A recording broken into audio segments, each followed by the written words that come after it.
Hi అండి, అందరికీ నమస్తే. ఈరోజు మనం ప్రముఖ మహిళ పద్మజ గారిని కలుస్తున్నాం. నమస్తే పద్మజ గారు. నమస్తే అండి. పద్మజ అంటే ముందు వెనక ఇంకేమైనా ఉందండి? ఓన్లీ పద్మజనే అండి. ఓన్లీ పద్మజ గారు. నమస్తే అండి. నమస్తే. అయితే మీకు ఒక క్వశ్చన్ మేడం, చెప్పండి. ఇవాళ రేపు మనకి ఫ్రీ బస్ పెట్టారు కదా, సో ఒక మహిళ అయినందుకు మీరు ఎలా భావిస్తున్నారు? ఓన్లీ పద్మజ గారు చెప్పరా? చాలా బాధగా ఫీల్ అవుతున్నాండి. ఫస్ట్ ఆఫ్ ఆల్ అదేంటండి?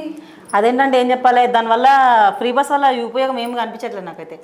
అదేంటండి, మహిళలు మహారాణులు మహాలక్ష్మి పథకం అన్నారు కదా, మరి మహాలక్ష్మి అయినప్పుడు ఇంకా ఫ్రీ బస్ ఎందుకండి మాకు? ఓ ఇది పాయింటే. మీ అభిప్రాయం చెప్పండి మేడం, మన ప్రేక్షకులు చాలామంది వెయిట్ చేస్తున్నారు మీ మాటల కోసం. అసలు ఫ్రీ బస్ వల్ల ఇంట్లో ఉన్న వాళ్ళని కూడా ఏమంటారు, తిరిగిపోతలని చేసారు లాస్ట్కి. ఓ అంత మాట ఎందుకు అన్నారు మేడం? అవునండి, అవును.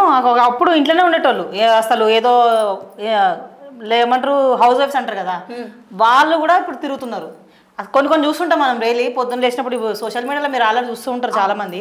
ఒకళ్ళేమో పచ్చడి పోయినాని, ఒకళ్ళేమో చింతపండుకి పోయినాని, ఒకళ్ళేమో ఉప్పుకు పోయినామని చెప్పి అక్కోళ్ళింటికి పోతున్నాని, ఒకళ్ళేమో బట్టలు ఆరేయడానికి పోతున్నా అని చెప్పేసి ఇట్లా ఆ ఇంట్లో ఉండలేక వాళ్ళని ఉన్న వాళ్ళని కూడా తిరిగేటట్టు చేసారు. దీనివల్ల ఏం ఉపయోగం ఉందో అసలు నాకు అర్థమే అవుతలేదు. అంటే చాలా మంది అంటున్నారు కదా మేడం, ఉపయోగం ఉంది, మాకు టైంకి మేము వెళ్తున్నాం, మహిళలకి చాలా యూజ్ అవుతుందని చెప్పేసి. ఎవరికి అవుతుంది ఏదో కొంతమందికి, అది కూడా డైలీ వెళ్ళే వాళ్ళకి. వాళ్ళు కూడా ఏమన్నా అంత ఈజీగా పోతారు అనుకుంటున్నారా? ఆ బస్సులు ఎక్కితే ఒక యుద్ధం అవుతుంది. యుద్ధం కొట్టుకోవడం అవుతుంది.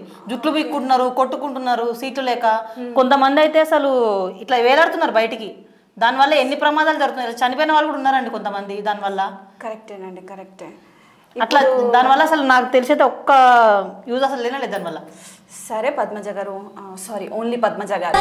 అయితే మొన్న కూడా నేను చూశాను మేడం, ఒక ఆమె అన్నారు మా ఇంట్లో మ్యారేజ్ అవుతుంది, సో బస్ వేయాలి కదా, ఫ్రీ బస్సే కదా, అందరు ఆధార్ కార్డులు తీసుకొని వస్తాము, బస్ ఎక్కేసి మా ఇంటి దగ్గరికి పంపించేసేయండి బస్ అని చెప్పారు.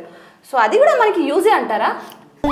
చెత్త ఇట్లనే ఫ్రీ ఫ్రీ ఫ్రీ అంటే మన లేడీస్కి ఎట్లుంటుంది అంటే, ఫ్రీ అనేది వినబడితే చాలు కథం. ఇంకా అది ఏదైనా కానీ ఇక ఒగేసుకుంటూ పోతూనే ఉంటారు. ఇక ఏం ఆలోచిస్తారో అర్థం కాదు. ఫ్రీ అనే పదం, అది ఒక సౌండ్ అనేది, దాంట్లో ఒక వైబ్ అనిపిస్తుంది వాళ్ళకి, ఒక వైబ్రేషన్, ఒక ఫీలింగ్, ఒక ఇట్లా అన్నీ వచ్చేస్తుంటాయి ఫ్రీ అనేసరికి. దాని వెనుక ఉన్నది ఏందని ఎవరు ఆలోచించారు, దాని వెనుక ఏమి కనిపించవు ఎవరికి కూడా. దానివల్ల ఫ్రీడమ్ పోయింది. అసలు అంతకుముందు మనం బజార్కి వెళ్ళాలనుకో, భర్తలు పోయి తీసుకొస్తుండే, వచ్చేటప్పుడు అట్లా తీసుకో. ఇప్పుడు ఏం చేస్తారు, ఫ్రీనే కదా నేను పోయి తీసుకురాపో, వీళ్ళే పంపిస్తున్నారు ఫ్రీనే కదా. పంపించేది వీళ్ళే, మళ్ళీ వీళ్ళేమంటారు తెలుసా, వీళ్ళు తిట్టేది కూడా వీళ్ళే. మళ్ళీ ఫుక్కట్లు వస్తే ఫ్రీగా వస్తే ఫినాయిల్ తాగుతారు, బజార్ పట్టుకొని తిరుగుతున్నారు. ఆ తిరుగుబోతులు చేసింది ఎవరు? మీరే కదా. మీరు పంపే పోతే ఇంటనే ఉంటుండే కదా.